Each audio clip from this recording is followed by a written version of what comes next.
नमस्कार मित्रांनो, मी active education YouTube channel मध्ये आपले स्वागत करत आहे. आपणासाठी एक महत्त्वपूर्ण ब्रेकिंग न्यूजचे स्पष्टीकरण करत आहे. तर चला आपला जास्त वेळ न घेता दिलासादायक बातमीचे स्पष्टीकरण करूया.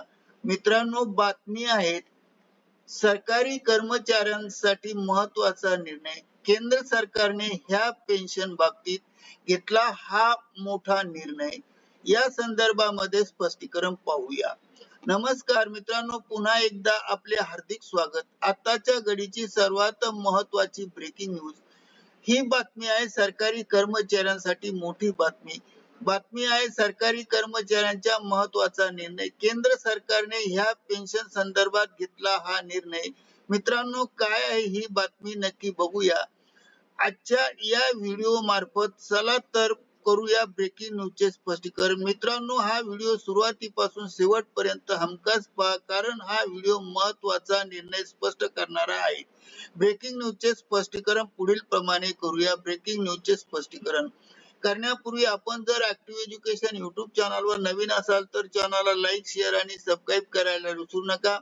ही महत्त्वाची बातमी आपल्या मित्र परिवाराला शेअर करा. तसेच नवनवीन अपडेट प्राप्त करण्यासाठी बेल आयकॉनला प्रेस करायला विसरू नका. तर चला पाहूया संपूर्ण ब्रेकिंग न्यूजचे स्पष्टीकरण. मित्रांनो, केंद्र सरकारने सरकारी कर्मचाऱ्यांसाठी एक महत्त्वाचा निर्णय घेतला आहे.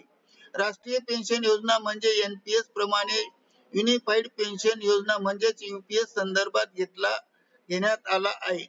एनपीएस मध्ये यूपीएस योजनेत करासाठी सूट मिळणार आहे. अर्थमंत्र्याने 4 जुलैला निर्णय घेतला आहे. आतापर्यंत फक्त एनपीएस साठी उपलब्ध करात सूट मिळत होती, पण आता ती सूट आता एनपीएस ऐवजी नवीन पेन्शन योजना म्हणजेच यूपीएस स्वीकारून इच्छिणाऱ्या कर्मचाऱ्यांना मोठा दिलासा मिळणार आहे. यूपीएस साठी ही एनपीएस उपलब्ध असलेल्या कर्मचाऱ्यांना लाभ मिळणार आहे. एनपीएस आयोजित यूपीएस पर्याय उपलब्ध असल्यामुळे दोन्ही नियम सारखेच लागू होतील. त्यामुळे आता दोन्ही योजनेमध्ये साम्य असणार आहे. आता यूपीएस ने वाढणाऱ्या करामुळे त्यांना आता चांगला कर लाभ मिळू शकतो. कर्मचारी जेव्हा एनपीएस मध्ये पैसे गुंतवतात तेव्हा त्यांचा कर सवलत मिळते. ही कर सवलत जुनी पेन्शन प्रणाली निवडली की नवीन कर प्रणाली निवडली आहे यावर अवलंबून असते. ही सवलत सामान्य गुंतवणूकदारास ही उपलब्ध आहे. मित्रांनो, यामध्ये काय मिळतो फायदा आणि कोणते फायदे मिळतात ते पाहूया. एक फायदा आहे एटीसीसीडी 1. जर तुम्ही तुमच्या पगारातून एनपीएस मध्ये पैसे गुंतवले तर तुम्हाला कर सवलत मिळते.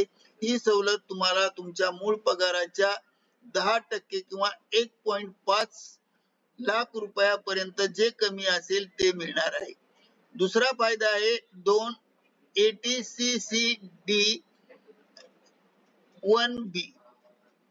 तुम्ही एनपीएस टियर 1 खात्यात आणखी 50,000 रुपये जोडले तर त्यावर अतिरिक्त कर सूट मिळण्यास पात्र आहात. तिसरा फायदा आहे 3 एटीसीसीडी 2.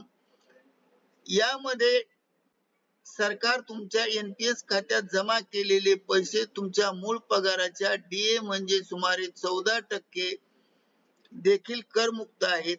मित्रांनो, सरकारकडून एनपीएस खात्यात देण्यात आलेल्या विषयावर कलम एटीसीसीडी 2 वरही टॅक्स सूट मिळणार आहे. मित्रांनो, सरकारकडून एनपीएस मध्ये देण्यात आलेले कॉन्ट्रीब्युशन वरही टॅक्स सूट मिळणार आहे. आणि सरकार या करासाठी मूळ पगार, महागाई भत्ते यावर 14% कर सवलत मिळू शकते.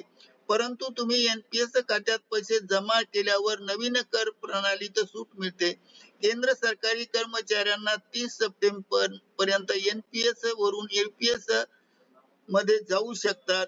यावर त्यांची सेवा 30 जून 2025 ही होती. या अगोदर ही दिनांक 30 जून 2025 होती. आता 30 सप्टेंबर 2025 पर्यंत एनपीएस पेन्शन योजनेचा विकल्प देऊ शकता.